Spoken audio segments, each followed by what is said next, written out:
Selamat pagi. Selamat pagi, suara Ya, saya jelas? jelas Kak. Oke, Langsung aja baik. ya Kak. Ya, Terima kasih. saudara, kita mau hari ini lanjut membahas tentang 3 langkah pemuritan. Kita masih dalam seri Kingdom Apprenticeship, artinya kita mau praktek B yang kedua, belajar dari Kristus. Nah, saudara, kita tidak bisa praktek 3B kalau tidak ada tuntunan Roh Kudus. Karena Roh Kudus diutus sebagai penolong yang lain. Ya, mari kita lihat ayatnya, saudara. Saya ulangin sedikit. Ya, kita lihat berikutnya. Ya, Yesus bilang, "Aku akan minta kepada Bapa dan Ia akan memberikan kepadamu seorang penolong yang lain, supaya Ia menyertai kamu selama-lamanya." Nah, kata penolong yang lain, saudara, kata lain di sini menunjukkan seorang pribadi yang lain, tapi fungsinya sama. Jadi Roh Kudus itu pribadi yang lain dari Yesus, ya, karena Yesus adalah penolong sebelumnya. Nah, dia, saudaraku, Roh Kudus adalah penolong yang lain. Artinya, dia pribadi yang lain, tapi fungsinya sama. Dia fungsinya adalah penolong. Nah, apakah arti kata penolong, saudara? Penolong dalam bahasa dalam bahasa Yunani-nya adalah parakletos, dari kata para dan kaleo, saudara. Para artinya di sebelahnya, ya, atau berdampingan. Jadi saudara, penolong boleh diterjemahkan sebagai pendamping. Jadi Roh Kudus adalah pendampingnya kita, saudara. Ya, atau kata lainnya adalah mentor. Jadi dia adalah mentor kita atau guru agung kita, ya. Jadi Roh Kudus itu menggantikan peranan Yesus. Waktu Yesus ada di dunia ini, di alam nyata, dia menjadi pendampingnya murid-murid. Dia menjadi mentornya murid-murid. Dia menjadi gurunya murid-murid. Tapi setelah dia pergi ke alam roh, Roh Kudus mengambil alih tugas ini, saudara. Ya, jadi Roh Kudus sekarang adalah mentornya kita, guru agungnya kita. Kita magang dengan Roh Kudus, saudaraku. Atau dengan perkataan lain, sebenarnya kita magang dengan Tuhan Yesus, tapi melalui Roh Kudus. Ya, jadi karena Roh Kudus itu, ya, membawa Kristus berdiam dalam diri kita, sehingga melalui Roh Kudus kita mampu menjadi pemagangnya, ya, Roh Kudus, pemagangnya Tuhan Yesus. Nah, saudara, itulah fungsi Roh Kudus. Ya, tapi bukan hanya itu aja, saudara. Ayat 25 dikatakan, ya, tetapi penghibur yaitu Roh Kudus yang akan diutus oleh Bapa dalam namaku, dialah yang akan mengajarkan segala sesuatu kepadamu dan akan mengingatkan kamu akan semua yang telah kukatakan kepadamu. Next, kita lihat lagi, ya. Ayat 13 Yohanes 16. Tetapi apabila ia datang, yaitu Roh kebenaran, ia akan memimpin kamu ke dalam seluruh kebenaran. Sebab ia tidak akan berkata-kata dari dirinya sendiri, tetapi segala sesuatu yang didengarnya itulah yang akan dikatakannya kepada yang akan dikatakannya, dan ia akan memberitakan kepadamu hal-hal yang akan datang. Nah, kalau kita, saudara, simpulkan dari beberapa bagian firman ini, kita dapat melihat bahwa tanpa Roh Kudus, saudara, kita nggak bisa mempraktekkan 3B. Ya, nah, mari kita lihat, saudara. Next, Roh Kudus memampukan kita mempraktekkan 3B. Ya, itulah fungsi Roh Kudus sebagai penolong yang lain, sebagai mentor kita, saudara. Ya, dia memampukan kita untuk bisa praktek 3B. Pertama, dia memampukan kita bisa berjalan bersama Kristus setiap hari, sehingga kita bisa berkoram deo. Ya, yang tadi kita bisa intim dengan dia tiap pagi, saudara. Ya, sampai malam. Dia mau kita bisa berjalan bersama dengan Kristus. Ya, karena Kristus, ya saudara, sekarang sudah berdiam di dalam diri kita. Kristus tidak ada lagi di alam nyata, dia ada di alam roh. Makanya untuk koneksi dengan dia, kita perlu bergantung kepada Roh Kudus, saudara. Roh Kudus memampukan kita bisa berkoneksi dengan dunia roh, sehingga kita bisa berjumpa dengan Kristus. Kita bisa berjalan bersama Kristus, itu karena kekuatan, kemampuan yang diberikan oleh Roh Kudus. Nah, kedua, bukan hanya itu, saudara. Roh Kudus akan, katanya saudara, ya, dia akan mengajarkan segala sesuatu kepada kita, mengingatkan kita akan semua firman-Nya, saudara, dan kemudian ya dia memimpin kita kepada seluruh kebenaran, memberitahukan kepada kita hal-hal yang akan datang. Ya, nah kalau kita bisa berjalan bersama Kristus, belajar dari Kristus, barulah kita bisa berubah serupa Kristus. Roh Kudus juga memampukan kita bisa berubah terus. Lewat apa? Lewat kematian ego kita, saudara. Karena tanpa Roh Kudus, ego kita nggak bisa mati, saudara. Ya, sebab dikatakan berjalanlah, hiduplah oleh roh, maka kamu tidak akan menggenapi keinginan daging.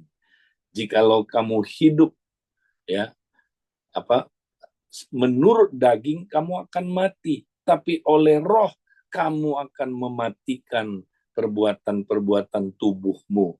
Ya, perbuatan daging akan mati kalau kita tiap hari ya saudara kita dipimpin roh, berjalan dalam roh. Nah, saudara, jadi saya mau ingatkan lagi, ya, karena ini minggu terakhir kita mempraktekkan, saudara, Kingdom Apprentice. Ya, nanti minggu depan kita akan mulai masuk, saudara, topik baru kita 3 bulan ke depan, berubah serupa Kristus. Nah, makanya kita bulan ini sudah banyak belajar tentang bagaimana kita menjadi pemagangnya Kristus. Nah, makanya saya mau ingatkan sekali lagi, saudara, 3B ini mari kita praktekkan tiap hari. Saudara sudah praktek 3B, nah, berjalan bersama Kristus.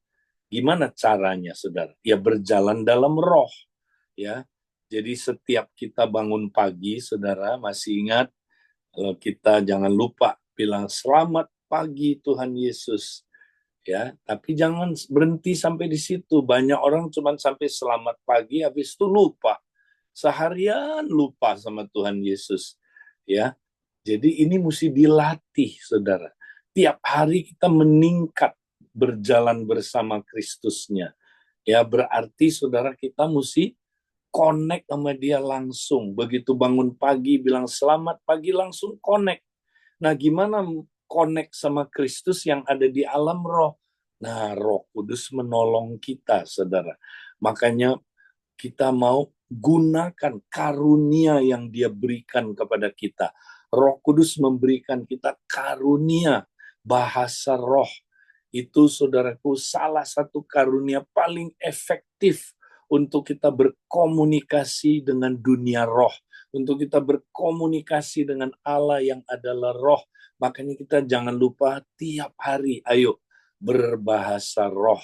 Saudara hari ini sudah berbahasa roh belum? Ya, banyak orang Kristen tidak berbahasa roh, saudara.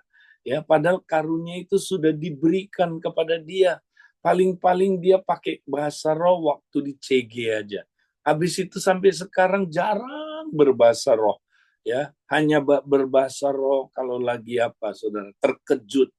Ya, kalau lagi latah, mati-mati saya, bahasa roh dia. Atau kemarin ada setan lewat lo, gua berbahasa roh makanya merinding. Ya, nah itu dia saudara. Banyak orang Kristen berbahasa roh itu ya kalau lagi diserang setan ya saudara. Ya nggak salah, bagusan daripada nggak bahasa roh ya. Tapi jangan berhenti sampai di situ saudara. Mari kita bahasa roh secara proaktif ya, proaktif tiap hari saudara secara intensional mendesain hidup saudara untuk berbahasa roh. Karena bahasa roh adalah salah satu disiplin rohani yang paling penting, saudara. Paulus berkata, aku berkata-kata dengan bahasa roh lebih dari kamu semua. Wow, berarti dia bisa jam-jaman berbahasa roh, saudara. Ya, kenapa? Karena buat Paulus bahasa roh itu, saudara, penting sekali. Ya, dia connect terus dengan Kristus ya lewat bahasa roh. Karena ketika dia bahasa roh, saudara, wow, rohnya yang berkata-kata, ya. Dan ketika dia berbahasa roh, dia bukan berbicara kepada manusia, karena tidak ada yang bisa mengerti bahasanya, tapi dia berbicara kepada Allah yang adalah roh. Jadi roh ketemu roh nyambung, saudara. Ketika kita berbahasa roh, saudara, apa yang terjadi, saudara? Maka kita mengucapkan rahasia-rahasia. Wow, ya, rahasia kerajaan Allah, ya, saudara. Jadi kehendak Allah itu dinyatakan, saudara, waktu kita berbahasa roh. Bahasa roh juga menguatkan iman kita, saudara. Sehingga, saudara, ya kita bayangin kok tiap hari kita sering bahasa roh, betapa kuatnya iman kita, saudara. Ya, betapa kuatnya, ya kita diteguhkan terus imannya, saudara. Ya, ketika kita berbahasa roh, ya kita itu tenang, saudara. Benar. Ya, ada banyak yang sudah kesaksian nama saya, Pak Edi. Saya sejak berbahasa roh ya berapa waktu ini, khususnya Pak Edi mulai ngajar 2 bulan ini, saya praktekin, Pak Edi. Hidup saya tenang loh, Pak Edi. Ya, ada yang bilang, Pak, anak muda problemnya adalah kesehatan mental. Tapi setelah mereka praktek bahasa roh, saudara, ya itu takutnya hilang, cemasnya hilang. Ya mereka, saudara, mengalami ketenangan. Ini rupanya yang disebut ya damai sejahteraku kuberikan kepadamu, tidak seperti yang ada di dunia ini. Ya makanya, saudara, ya praktek bahasa roh. Bahasa roh juga menolong kita, saudara. Karena kalau kita, saudara, berjalan bersama Kristus, ya kita mau ikut Yesus nggak gampang, saudara. Jalannya tidak mudah. Jalannya adalah, saudaraku, jalan yang berkerikil, sempit, pintunya sempit, ya pintunya dalam kerajaan Allah, saudaraku, jalannya sempit, tidak mudah. Ya, makanya, saudara, kita menderita. Ya, tadi siapa itu doanya Willy, benar, saudara. Tidak mudah, ya. Makanya, saudara, kalau kita nggak pernah mengandalkan Roh Kudus, kita nggak bisa melewati perjalanan yang sulit ini, saudara. Nah, bagaimana? Karena waktu kita mengandalkan Roh Kudus, nanti Roh Kudus berdoa sendiri di dalam kita, saudara, dengan keluhan-keluhan yang tidak terucapkan. Nah, salah satunya itu berbicara tentang bahasa roh, saudara. Ya, kita nggak bisa lagi doa pakai akal karena akalnya udah kehabisan akal. Tapi waktu kita berbahasa roh, Kurabaka Shanda Rabakata Kia Rabakata Karabaka Sanda Uria Rahanta Karabaka Shanda Rabakata Kia Rabak. Oh, kita mengeluarkan keluhan-keluhan yang tidak terucapkan, saudara. Nah, itu, saudaraku, menjadi doa syafaat yang Roh Kudus sendiri bawa dalam diri kita. Sehingga, saudara, kita mampu menghadapi tantangan. Kita mampu menghadapi cobaan, kita mampu menghadapi kesulitan, kita mampu menghadapi akhir zaman ini, saudara. Makanya, saudara, mari kita terus ya dipimpin roh tiap hari, saudara. Praktekkan ini.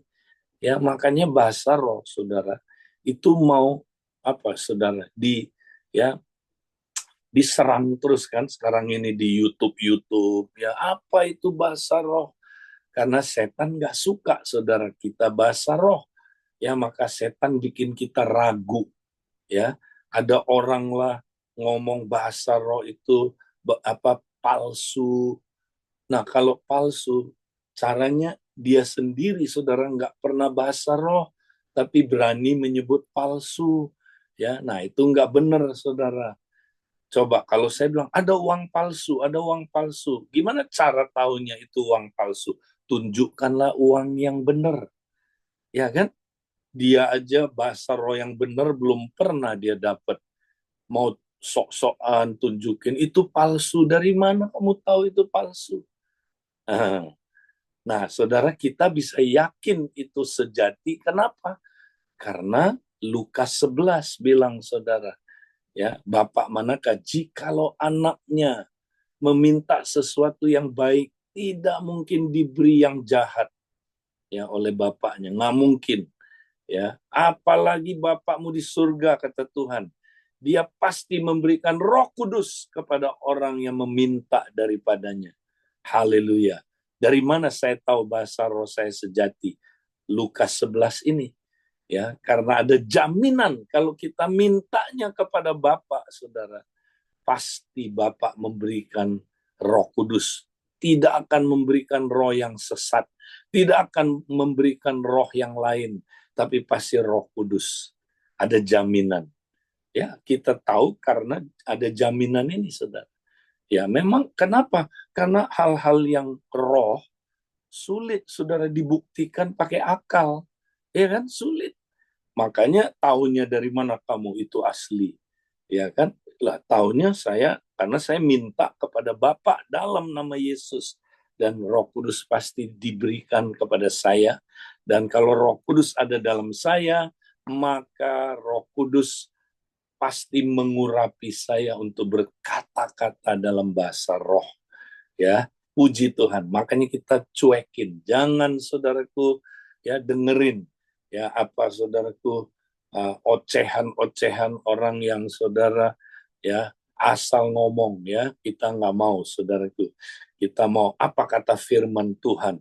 Mari, saudaraku, kita rajin praktek terus, saudaraku, bahasa roh. Saudara lihat, hidupmu pasti akan luar biasa berubah, ya. Waktu kita berdoa bahasa roh, kita berdoa buat orang-orang kudus. Bayangkan, saudara, ya, orang kudus tuh banyak mengalami penderitaan, saudara. Penderitaan apa?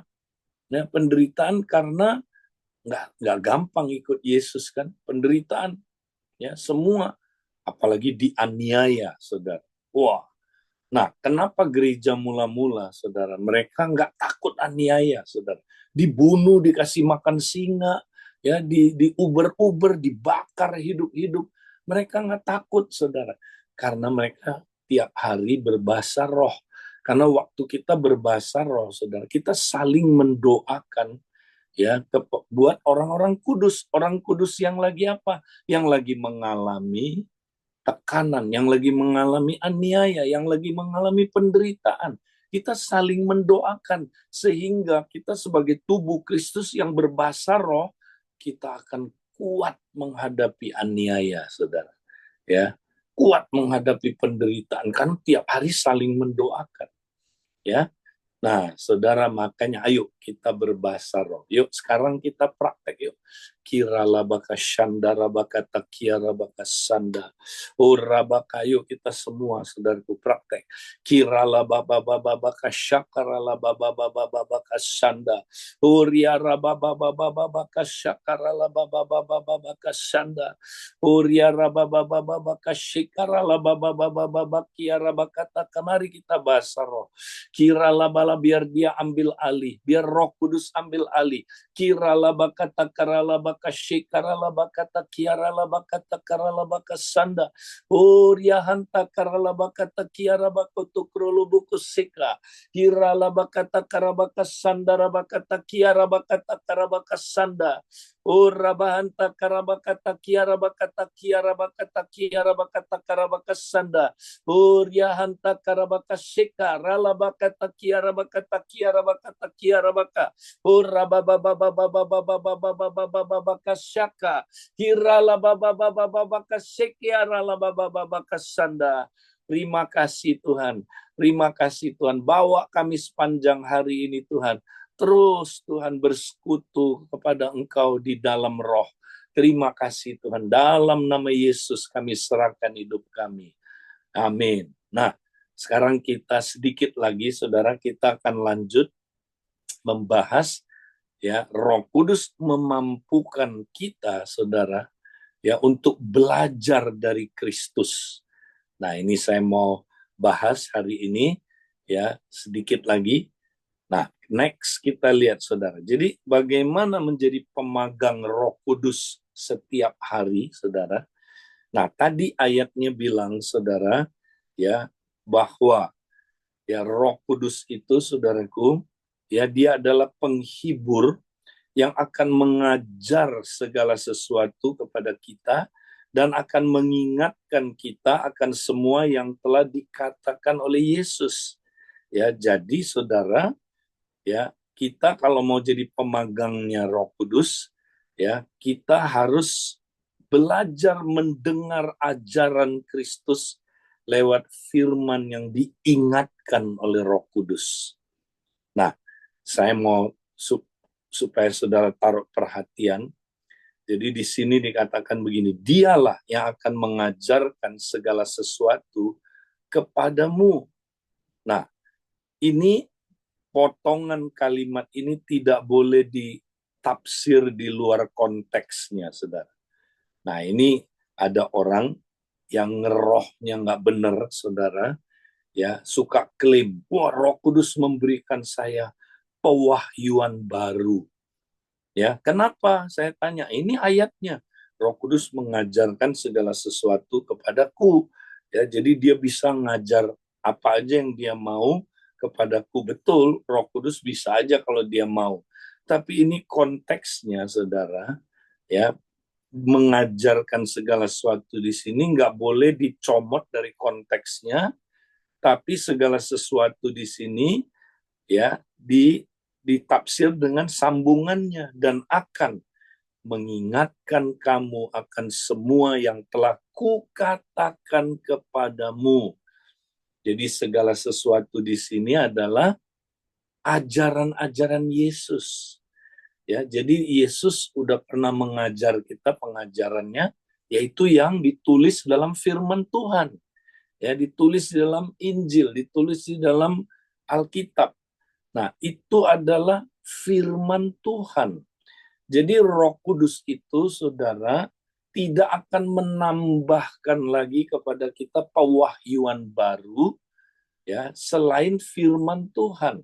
Karena firman Tuhan sudah diberikan kepada kita, ya, pewahyuannya lengkap. Tidak ada lagi pewahyuan baru. Ya, jadi Roh Kudus tidak memberikan kita pewahyuan baru lagi, saudara. Ya, pewahyuan dalam pengertian ya yang di luar Alkitab, saudara. Dia tidak lagi memberikan pewahyuan tambahan. Nah, hati-hati, saudara, ya. Ada orang yang ya dia terlalu ngeroh karena ngerohnya nggak benar, ya.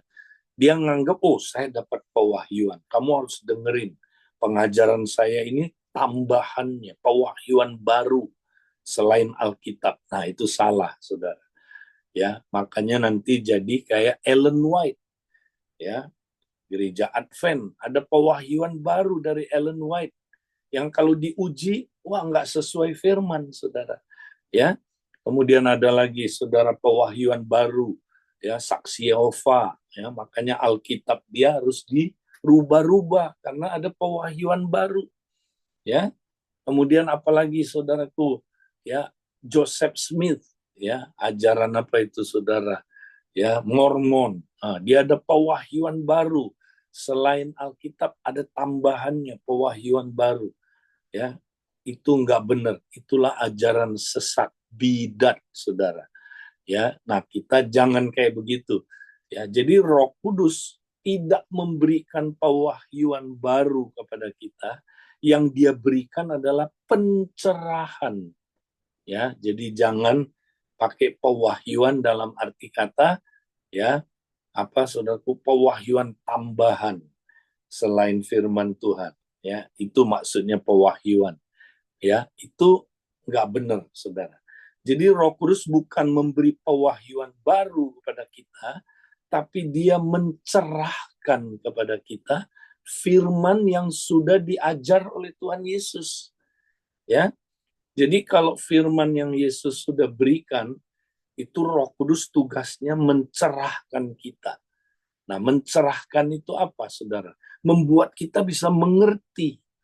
Membuat kita bisa waktu baca firman itu, saudara, nggak hanya sampai pengetahuan otak, tapi kita dipimpin kepada kebenaran. Nah, ini dia, saudara.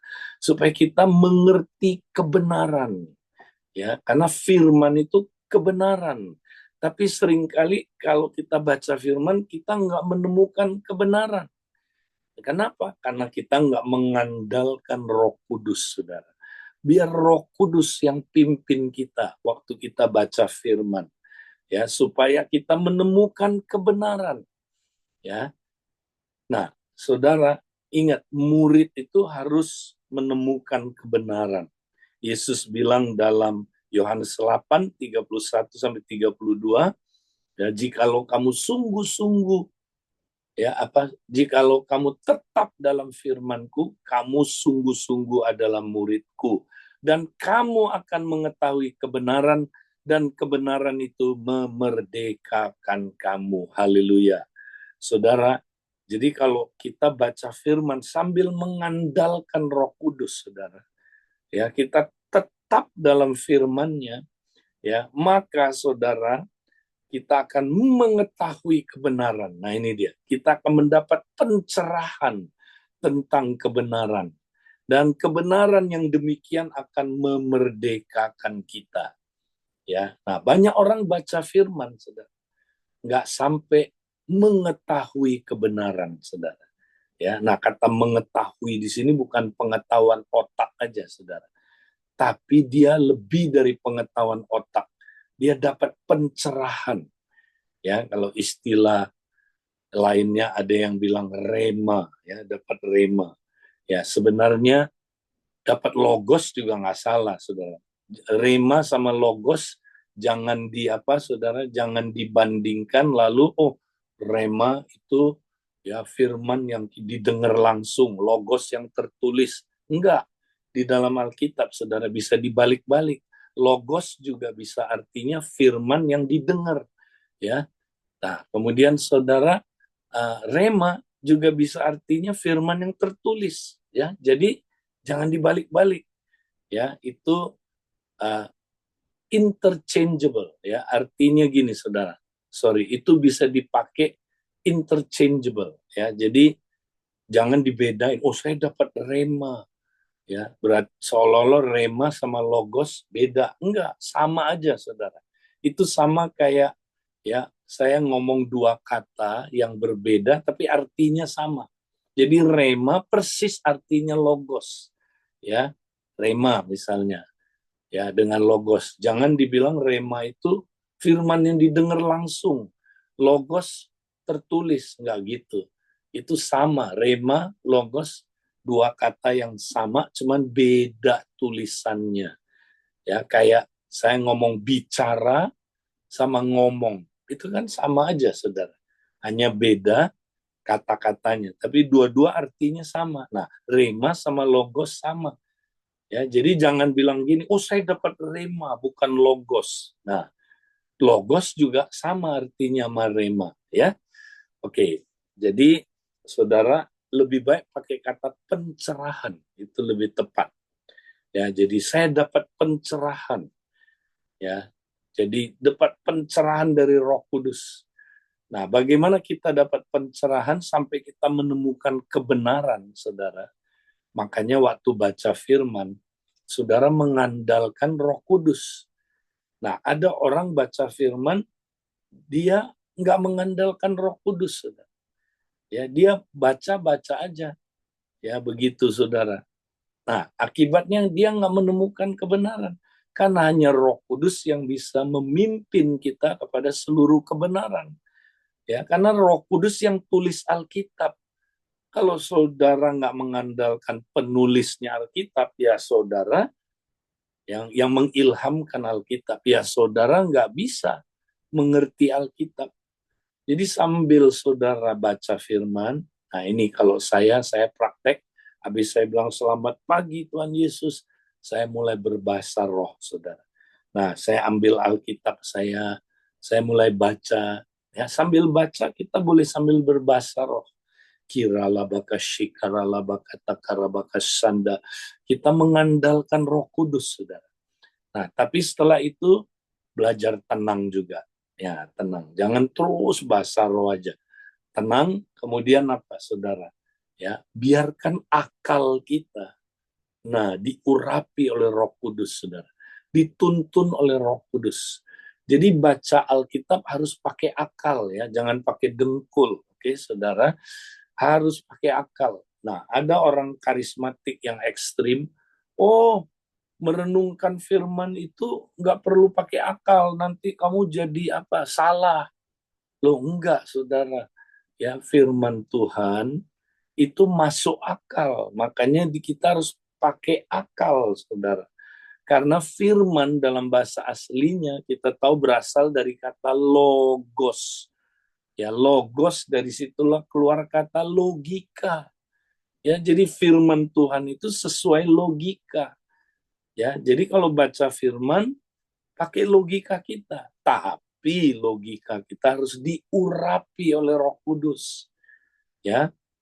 Nah, ini ada dua ekstrim, saudara. Ya, orang karismatik yang ngerohnya nggak bener, ya, dia nggak mau pakai logika. Nah, dia baca Alkitab nggak mau pakai logika, dia nggak tahu dia pakai apa, saudara. Ya, nah akhirnya dia nggak ngerti-ngerti firman itu, ya kan? Karena firman itu harus pakai logika. Jadi saudara kalau nggak pernah pakai logika baca firman, ya nggak dapat apa-apa. Ya, makanya ada orang bilang, Pak, kenapa ya saya baca firman nggak dapat apa-apa? Bapak pakai akal nggak? Enggak, saya pakai meditasi. Gimana meditasi ya? Kayak itu, kayak orang Buddha, Hindu, saya kosongin pikiran, Pak Edi. Saya pikir nanti Roh Kudus kasih ilham. Saya kosongin pikiran. Ya, salah, Pak. Meditasinya Kristen ya bukan dikosongin pikiran. Justru pikiran harus dikerjakan. Otak kiri sambil jalan, otak kanan jalan. Nah, otak kiri itu kan logika, saudara. Mesti pakai, diurapi Roh Kudus. Baru nanti firman itu saudara ngerti. Nah, kalau saudara cuma pakai otak kanan, apalagi pakai otak-otak, nah ya nggak ngerti lah firman Tuhan. Ya, nah, saudara, makanya kalau kita mau dapat berkat baca firman, pakai logika, saudara. Tapi diurapi. Nah, problemnya ekstrim berikutnya adalah orang liberal. Nah, orang liberal apalagi belum lahir baru. Kalau orang belum lahir baru, saudara, akalnya dia itu, ya, dia belum serahkan kepada Roh Kudus kan. Makanya kalau dia baca firman hanya pakai akal tanpa Roh Kudus, justru akalnya itu dipakai setan untuk apa? Ya, menyangkal firman. Untuk apa? Logikanya dipakai untuk meragukan firman. Bahkan akhirnya nggak percaya sama hal-hal yang supra alami, saudara. Makanya orang liberal otaknya jadi penghalang untuk dia mengerti firman juga. Ya, jadi pakai pakai akal saja tanpa diurapi Roh Kudus itu dia bahkan jadi penentang-penentang kebenaran, saudara ya. Nah, atau orang yang nggak pakai otak, nggak pakai logika ya, juga nggak dapat apa-apa baca firman. Jadi baca firman mesti seimbang, saudara ya. Kita pakai akal kita di bawah tuntunan Roh Kudus. Jadi kita mesti cek baca firman, konteksnya bilang apa. Kalau enggak nanti kita comotologi, saudara ya.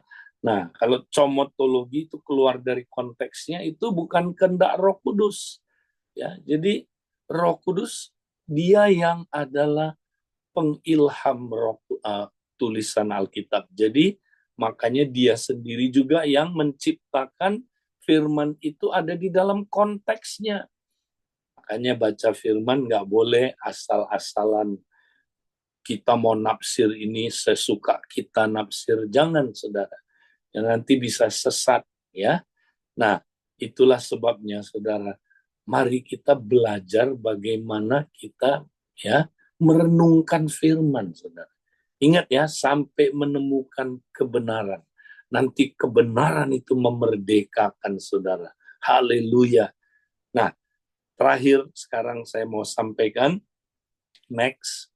Jadi kalau begitu dalam kita magang dengan Roh Kudus, saudara, ya, ini penting kita tahu.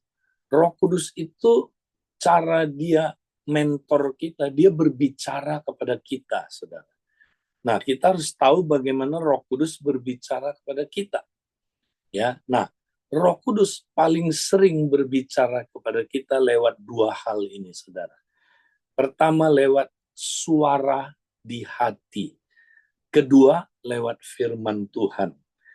Nah, jadi saudara, dua-duanya dari Roh Kudus.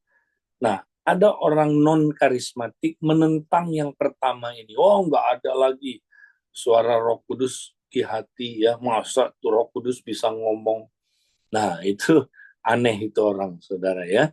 Roh Kudus itu kan hidup, ya. Roh Kudus itu kan pribadi. Jadi dia bisa bicara di hati kita, ya. Tapi kita harus uji apakah yang kata-kata itu sesuai firman Tuhan.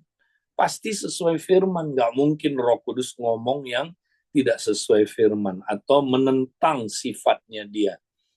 Nah, tapi saudara, memang tuh Roh Kudus paling banyak ngomong sama kita nanti lewat firman, saudara.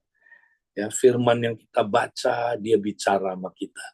Ya, firman yang kita renungkan, tiba-tiba dia kutip ayat itu, saudara. Nah, itu Roh Kudus banyak bicara kepada kita lewat firman. Makanya tiap hari kita mesti baca firman.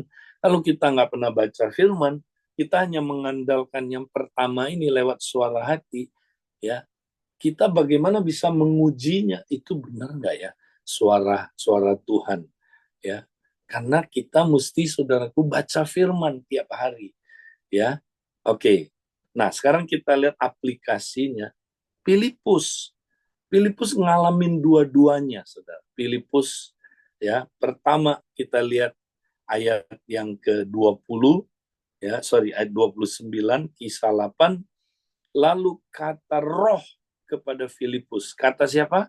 Kata Roh Kudus kepada Filipus.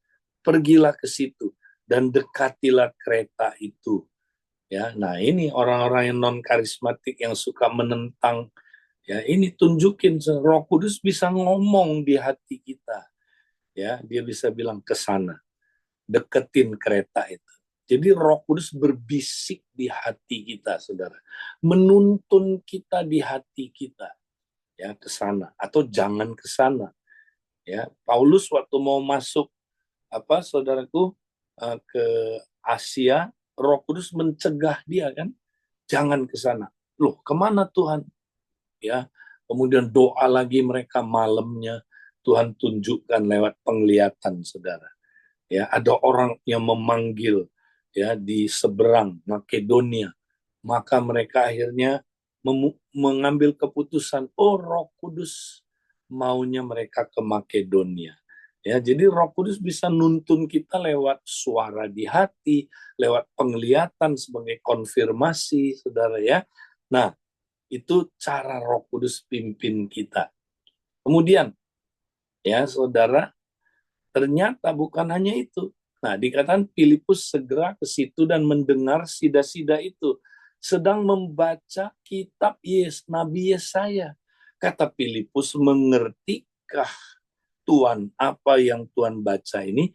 Jawabnya, bagaimana aku dapat mengerti kalau tidak ada yang membimbing aku? Lalu ia meminta Filipus naik duduk di sampingnya. Nah, rupanya Roh Kudus juga udah siapkan orang damai ini, saudara.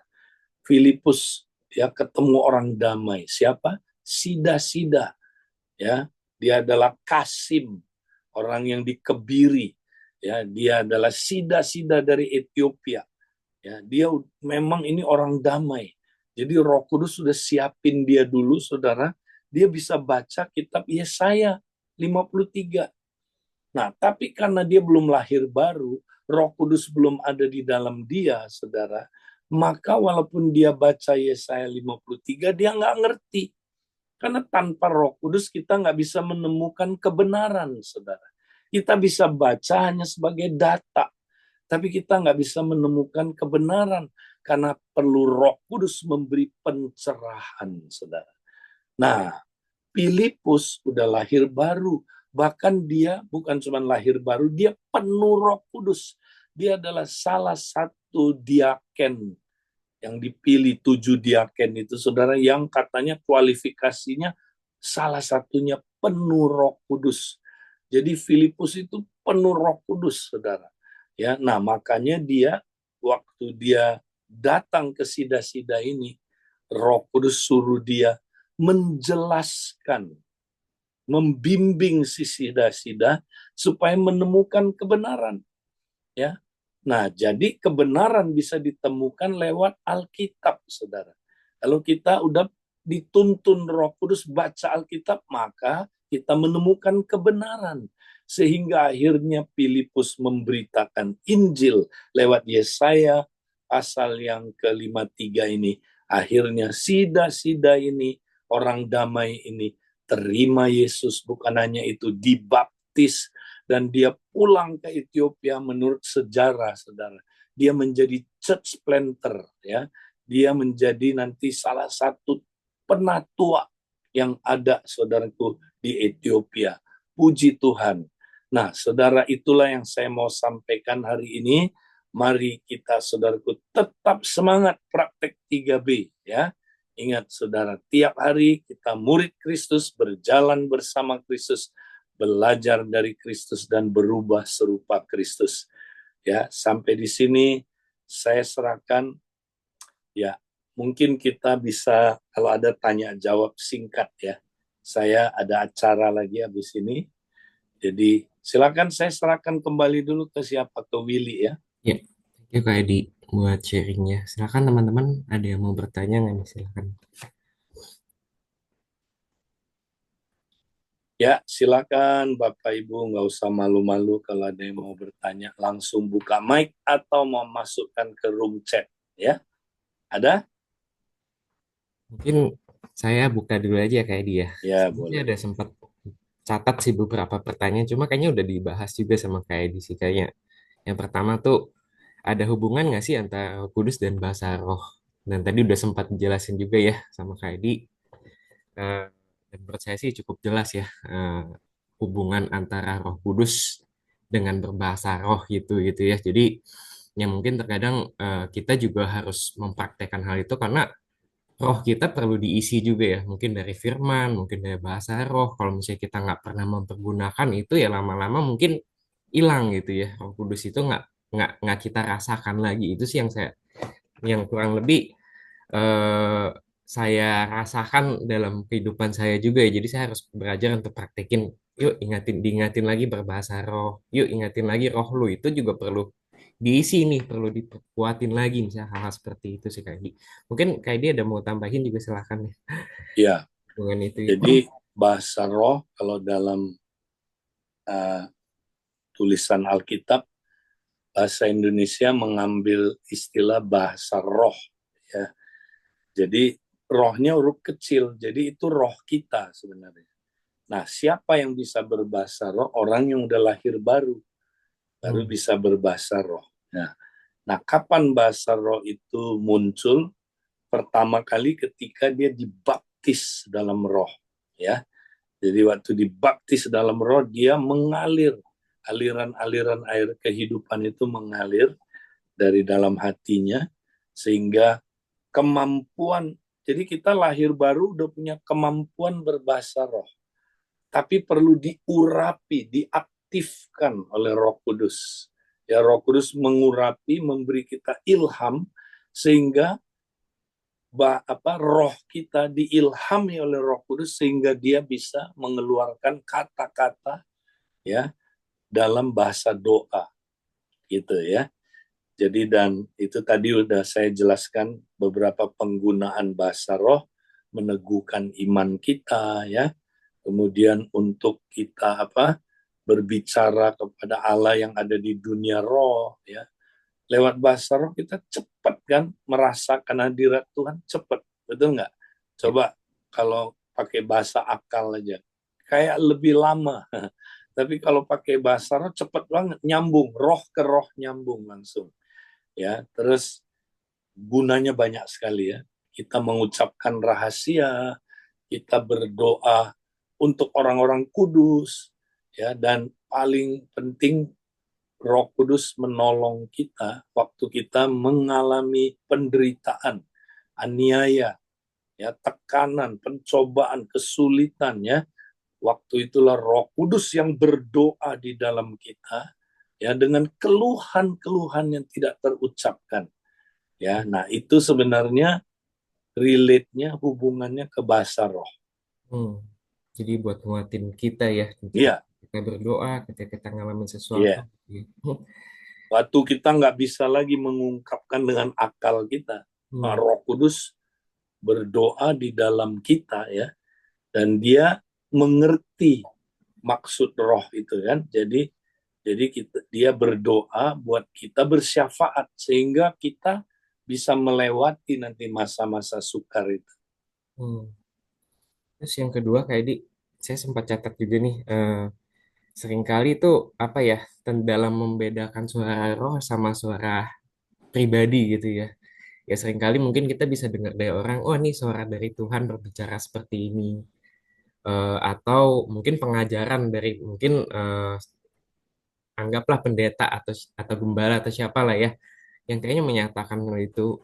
Tapi ya maksudnya seringkali kayak hal-hal kecil aja bisa gitu, dan apakah itu suara Roh Kudus dan bagaimana kita membeda, misalnya kayak ini ke kiri ini ke kanan, nggak boleh masak ini, nggak boleh makan ini atau apapun itu. Ya seringkali sih yang saya ketemukan banyak orang berbicara seperti itu, seakan-akan itu dari Roh Kudus gitu. Apakah itu benar nggak sih, kayak dia misalnya pengalaman Ya, aja sih ya itu sih. ya. Jadi gini, Alkitab suruh kita apa? Berjalanlah dalam roh, atau bahasa Indonesia ini hiduplah oleh roh, ya kan? Nah, hidup oleh roh itu ya, kalau kita udah hidup oleh roh, katanya barang siapa yang hidup oleh roh, dia harus dipimpin oleh roh, ya. Nah, dipimpin oleh roh itu gini, kita ikutin aja Roh Kudus.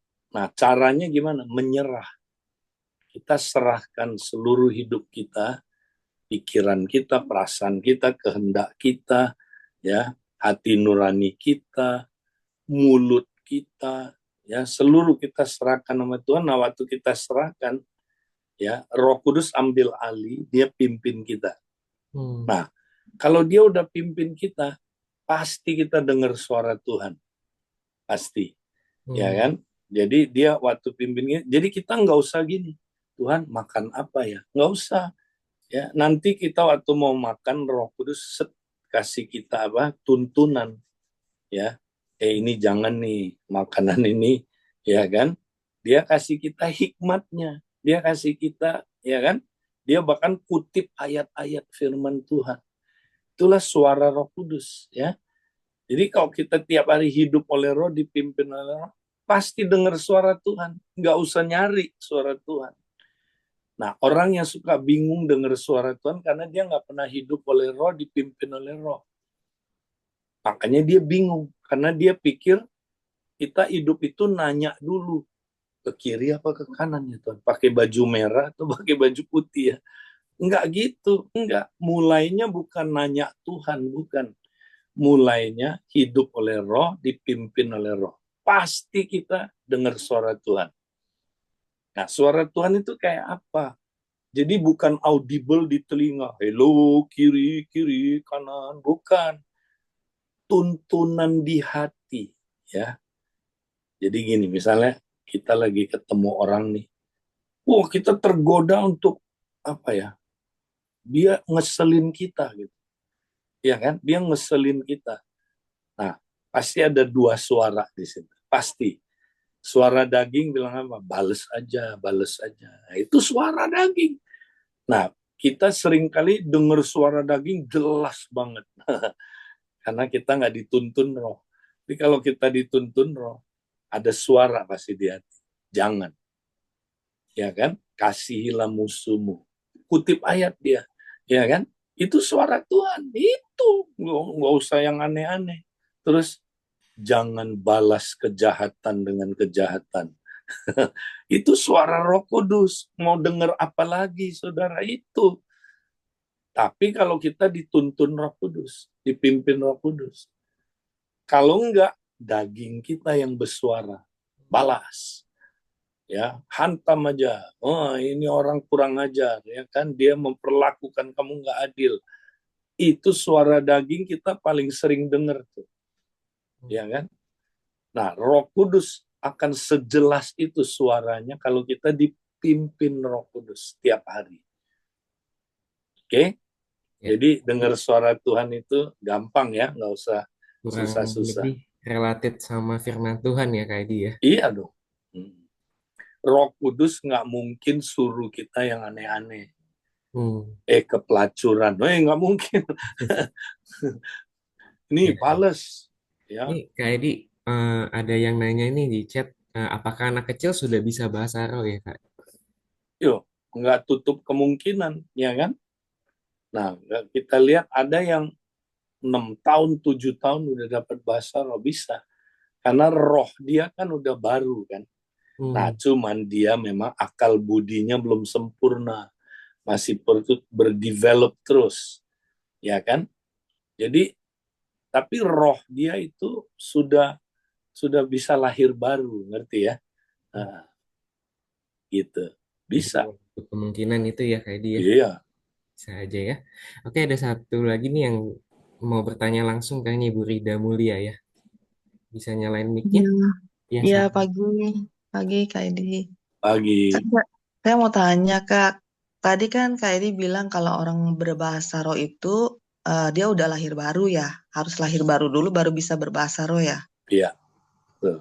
Nah, eh, ada orang yang Kak Edi, dia kalau berdoa tuh ya pakai berbahasa roh gitu kan. Hmm. Tapi saya melihat dia tuh kayak belum lahir baru Kak Edi, perbuatannya itu jahat gitu loh. Itu Hmm. gimana ya Kak? Iya. Eh, tapi dia bisa berbahasa roh Kak. Iya. Oke. Jadi orang yang bisa berbahasa roh, ya itu kan karunia ya.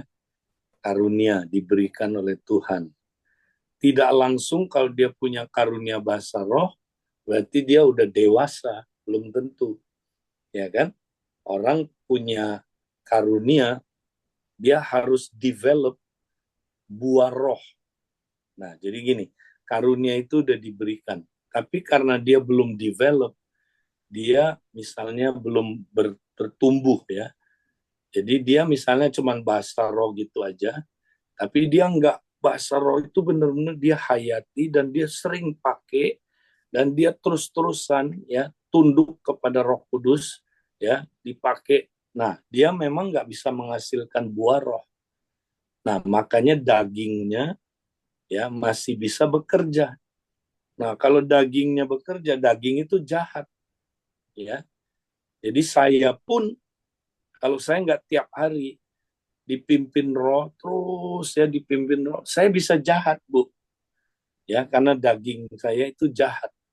Hmm. Nah tapi kalau saya terus ya gunain karunia yang Tuhan kasih ini ya tapi bukan sewaktu-waktu aja loh, bukan dia bisa bahasa roh kalau kita tanya kapan dia bahasa roh ya waktu ibadah aja ya waktu dia ada ini kita lagi doa sama-sama dia bahasa roh ya itu bagus tapi kalau cuman sampai di situ ya dia nggak pernah terus menyerahkan egonya tiap hari ya nah sambil berbahasa roh jadi bahasa rohnya bukan salah bahasa rohnya dari Tuhan tapi dia belum konsisten Hmm. ya terus berbahasa roh ya jadi apa yang terjadi nah akibatnya kedagingannya tidak mati kan karena dia tidak dipimpin roh sepenuhnya ya jadi kedagingannya belum mati ya jahat kita semua bisa jahat, Bu, kalau dagingnya dibiarin ya.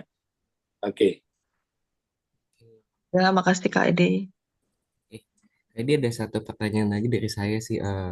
Saya sempat kayak sering juga sih bertemu sama orang tuh memperdebatkan tentang bahasa roh ya. Maksudnya eh, ini benar, ini nggak benar, dan kayaknya mempertanyakan benar nggak sih gitu. Dan sebenarnya cuma pengen tanya aja sih tipsnya itu buat kita menjelaskan ke mereka atau menyatakan itu seperti apa ya. Kalau saya pribadi sih saya percaya gitu ya. Pertanyaannya apa dulu supaya? Nah, pertanyaannya mereka tuh kadang benar nggak sih bahasa roh itu terus dan Ya, bagaimana menguji bahasa roh ya benar apa enggak? iya mungkin seperti itu ya jadi Ya, seringkali oke. itu jadi perdebatan gitu di antara orang Oke. percaya maupun di antara orang tidak percaya. Ya, Gitu Pak. jadi gini, karena bahasa roh itu bahasa non logika. Dia bukan bahasa logis. Makanya bahasa roh tidak bisa diterjemahkan. Gak ada ayatnya menterjemahkan bahasa roh. Kalau menterjemahkan misalnya, saya cinta kamu, 3 kata ya. Yuk kita terjemahin ke bahasa Inggris. I love you. 3 kata juga dan bisa diparalelkan. Oh ya, ini dia terjemahan. Karena dia bahasa logis. Ini subjeknya, ini apa kata kerjanya, ini objeknya, ya kan? Nah, kalau terjemahin ke Inggris tadi I love you, bahasa Mandarin wo ai ni, ya kan? Bisa diterjemahkan. Nah, bahasa roh nggak bisa diterjemahkan karena dia bukan bahasa logis, dia bahasa ungkapan, ya, ungkapan hati. Jadi gimana ngujinya? Gimana nggak bisa diuji? Nggak ada kamusnya bahasa roh, ya. Jadi bahasa roh makanya ya itu ya nggak bisa diuji pakai akal, ya kan? Harus diterima dengan iman, ya. Nah, ada jaminan yang tadi itu.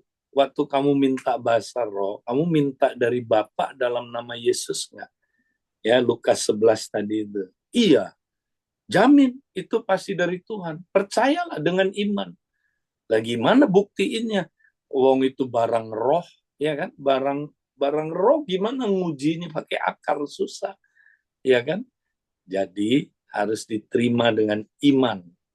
Nah, makanya orang yang akalnya apa ya? Dia dia apa ya? Mendewakan akal. Makanya dia nggak bisa terima bahasa roh.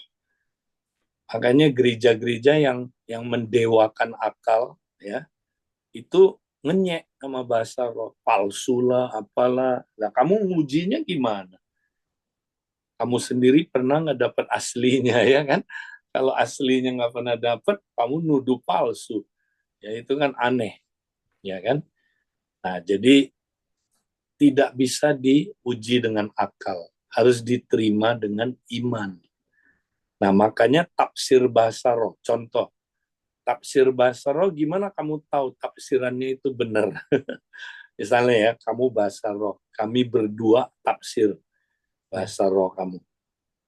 Nah, dari mana kita tahu tafsirannya benar, ya kan? Ya, memang nggak bisa diuji pakai akal. Karena kalau diuji pakai akal, ya kan, mana kamusnya? Orang ngomong da da da da da da da da da da da panjang, itu bisa artinya cuma 2 kata. Tapi ada orang ngomong 2 kata diulang-ulang, tapi artinya panjang. Nah, nggak ada standarnya karena ini bukan bahasa akal, bahasa roh. Jadi cara taunya gimana? Nah, makanya sering Tuhan waktu dalam kita menafsir bahasa roh, nanti Tuhan kasih peneguhan, 2-3 saksi meneguhkan satu hal. Hmm. Misalnya ya, Willy lagi bahasa roh, kami bertiga nafsir. Hmm. Tiba-tiba nanti kami bertiga, padahal ya bisa dengar suara, bisa mendengarkan tafsiran yang saling meneguhkan. Ya. Sehingga kita bilang, waduh kok bisa sama ya, kita nggak kong kali kong. Nah, disitulah Roh Kudus memberikan kita keyakinan lewat 2-3 saksi meneguhkan. satu perkara ya. Ya, Gitu. Oke. oke. Ada lagi yang lainnya? Baik, Iya, karena lagi ya. waktu saya tidak banyak, saya Oke, harus ada kegiatan lain. Sampai di sini dulu ya. oke. Oke, Heidi. thank you. Yo. Tuhan berkati. Oke, mungkin kita akhiri ya buat pagi hari ini. Sampai ketemu lagi hari Senin semuanya. Tuhan Yesus memberkati. Terima kasih. Tuhan berkati. Terima kasih, Meli. Ya, Pak semoga Untung, Tuhan Tuhan berkati. berkati. Jadi Pak positif Untung, ya. Yesus memberkati semuanya. Ya, Bu Siska.